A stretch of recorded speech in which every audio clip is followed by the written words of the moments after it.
优先政策、财税、金融等政策，都要围绕就业优先实施。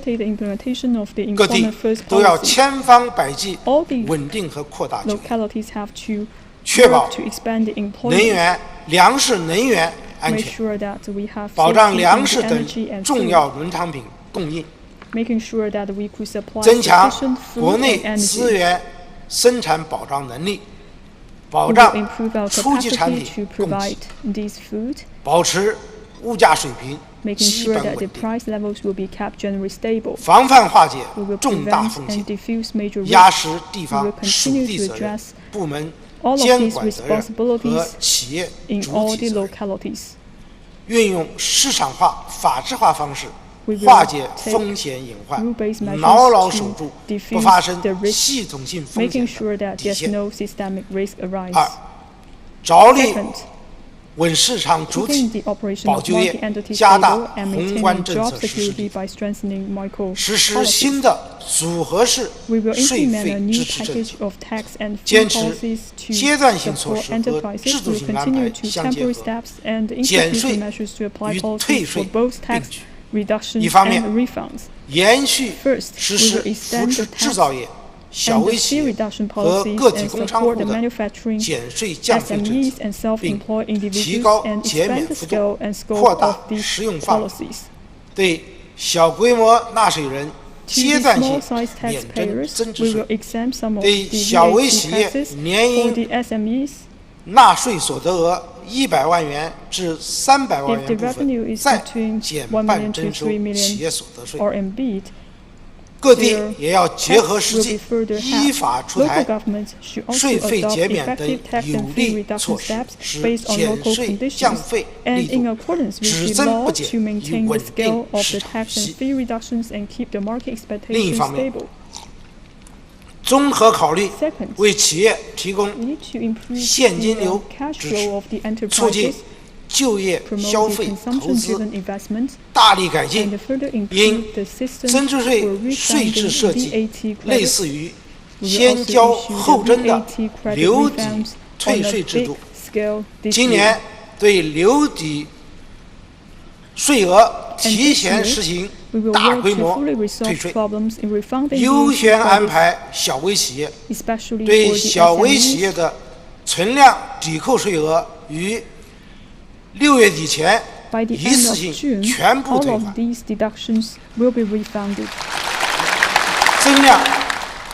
增量留抵税额足额退还。